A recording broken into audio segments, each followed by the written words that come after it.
کسب الحرام یبینو فی الذریہ. اللہ اکبر.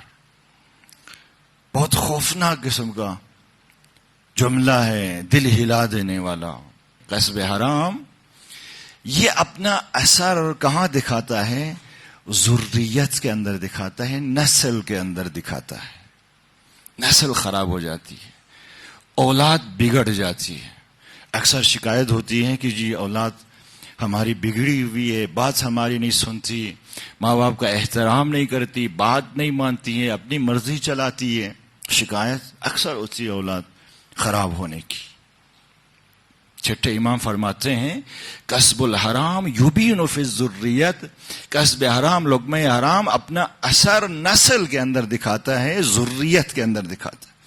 دیکھیں یہاں پہ دو نقطے ہیں، ان کا سمجھنا بہت ضروری ہے کہ کہیں کوئی غلط تصور ذہن کے اندر نہ آئے.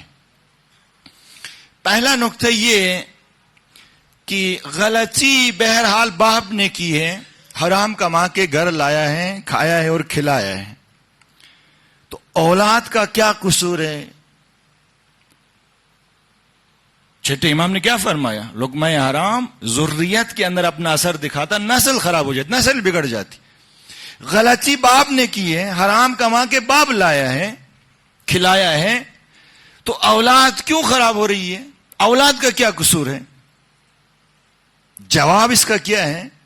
جواب اس کا یہ ہے، دیکھیں اگر ہم نے کسی چیز کا سبب کسی وجہ سے فراہم کر دیا، کسی بھی وجہ سے، ہوا و ہوس کی وجہ سے، لا علمی کی وجہ سے، جہالت کی وجہ سے، یا کسی کے اکسانے پر اگر ہم نے کسی چیز کا سبب فراہم کر دیا تو پھر وہ چیز ہو کر رہے گی.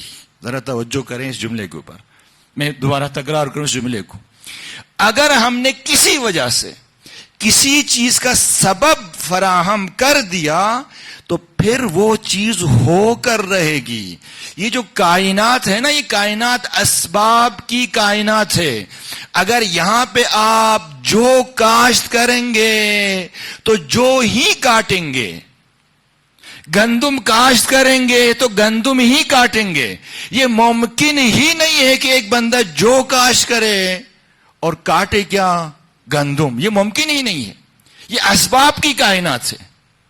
اس کائنات کے اندر خدا نے ہمیں ایک حد تک اختیار دیا ہے، ایک حد تک خدا نے امور ہمارے حوالے کیا ہے. اگر ہم اس حد سے گزر جائیں گے پھر گیم ہمارے ہاتھ سے نکل جاتی ہے. ایک حد تک گیم ہمارے ہاتھ میں ہے، ایک حد تک خدا نے ہمیں اختیار دیا ہے.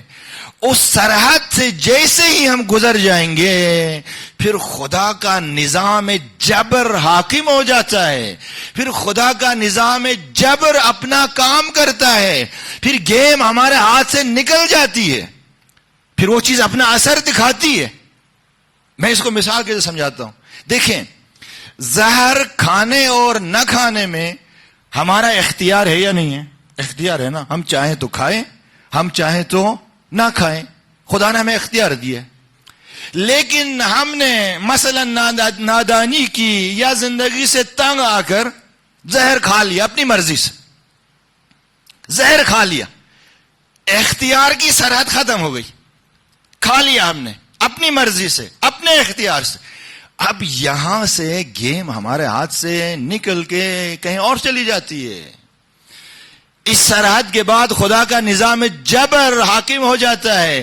پھر وہ نظام جبر اپنا کام کرتا ہے. وہ زہر اپنا اثر دکھائے گا. وہ زہر نہیں دیکھے گا کہ یہ کھانے والا کون ہے، کوئی مومن ہے، کافر ہے، امام معصوم ہے، نہیں ہے. وہ نہیں دیکھے گا. وہ زہر اپنا اثر دکھائے گا. وہ زہر اپنا اثر دکھائے گا. کوئی آدمی مثلا جا کے جنگل میں جا کے آگ لگائے تو آگ لگانے کی حد تک تو اختیار تھا، یہ چاہتا تو آگ نہ لگاتا.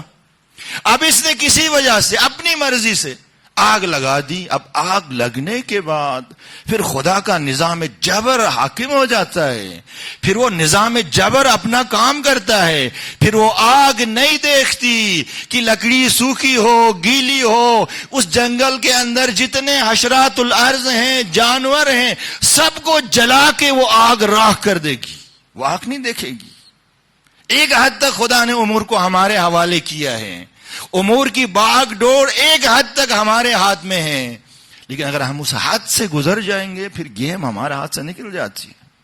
لہذا اگر ہم نے لقمہ حرام وہ کما کر لے آئے اپنے گھر میں خود کھایا بچوں کو کھلایا تو گویا ہم نے سبب فراہم کیا. کس کا سبب فراہم کیا؟ اولاد خراب ہونے کا سبب فراہم کیا. یہاں تک اختیار تھا کہ ہم لقمہ حلال لے کر آتے گھر، حرام لے کر نہ آتے. ہماری مرضی تھی، ہمارا اختیار تھا. ہم نے اس مرضی اور اس اختیار سے تجاوز کر کے لقمہ حرام لے کر گھر آئے، خود کھایا بچوں کو کھلایا. اب گیم ہمارے ہاتھ سے نکل گئی. یہاں سے پھر خدا کا جبر شروع ہو جاتا ہے. پھر وہ نہیں دیکھے گا کھانے والا کون ہے. جو بھی کھائے گا پھر وہ لقمہ حرام اپنا اثر دکھائے گا. اولاد خراب ہو جائے گی، بگڑ جائے گی. پھر یہ چھٹے امام کا فرمان ہے کہ لقمہ حرام اپنا اثر ذریت اور نسل کے اندر دکھاتی. پھر شکوہ نہ کریں، سبب ہم نے فراہم کیا ہے اولاد کے خراب ہونے کا. پھر ماں باپ کو شکوہ نہیں کرنا چاہیے کہ جی ہماری اولاد خراب ہو گئی، بات نہیں سنتی، بے احترامی کرتی ہے، مارتی ہے، پیٹتی ہے. مارے گی نہیں تو اور کیا کرے گی؟ سبب تو ہم نے فراہم کیا ہے. سبب تو ہم نے فراہم کیا ہے. تو یہ ایک نقطہ جو بہت ضروری سمجھنا. اور دوسرا نقطہ جو بہت اہم ہے کہ غلط تصور ذہن میں نہ بیٹھ جائے. اگر خدا نخواستہ کسی کی اولاد خراب نکل گئی تو فوراً یہ نہ کہیں کہ جی اس کا باپ تو حرام کما کر لاتا ہے. یہ نہ کہیں. کیوں؟ اس لیے کہ اولاد کے خراب ہونے کا تنہا سبب لقمہ حرام نہیں ہے. اولاد خراب ہونے کے اور بھی بہت سارے اسباب ہیں.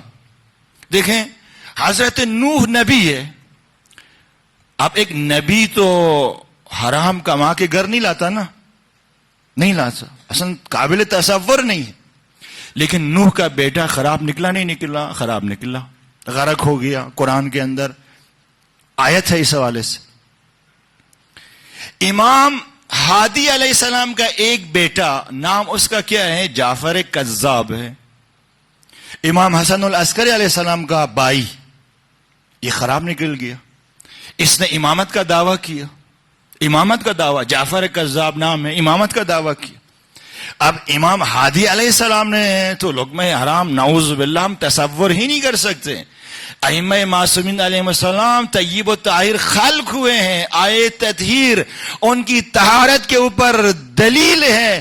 کسی قسم کا رجس خدا نے ان کے نزدیک نہیں کیا ہے، رجس کو دور رکھا ہے. لقمہ حرام بھی رجس ہے، یہ بھی دور ہے اہل البیت سے. لیکن بیٹا جعفر کذاب خراب نکل گیا.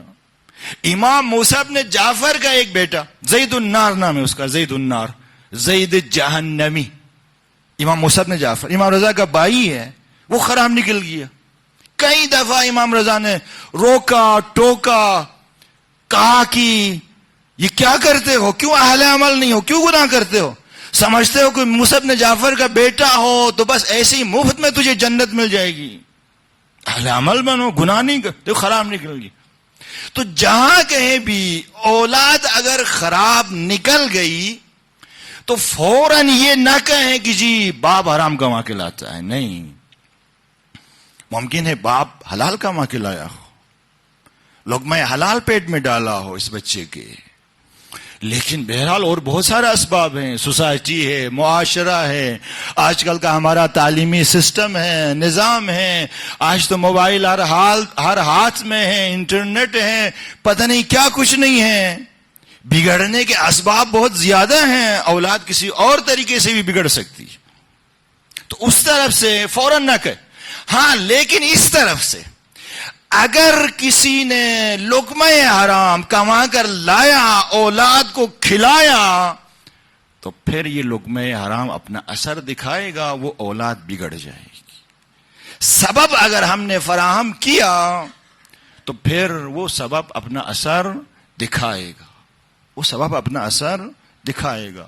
ہاں لیکن سبب ہم نے فراہم نہیں کیا، ممکن ہے اولاد کسی اور سبب کی وجہ سے بگڑ گئی ہو. بسا اوقات ہوتا ہے ہم گندم کاشت کرتے ہیں، گندم ہی کی فصل اگتی ہے اور اچھی فصل اگتی ہے، لیکن پھر اچانک ایک بیماری لگ جاتی ہے، وہ فصل کیا ہو جاتی ہے؟ خراب ہو جاتی ہے، ضائع ہو جاتی ہے، ضائع ہو جاتی ہے. تو لہٰذا بہت توجہ کی ضرورت ہے، بہت دقت کی ضرورت ہے لقمے کے حوالے سے، کیونکہ لقمہ یہ لقمہ ہے جو ہماری اوور آل ایکٹیویٹیز میں تبدیل ہو جاتا ہے.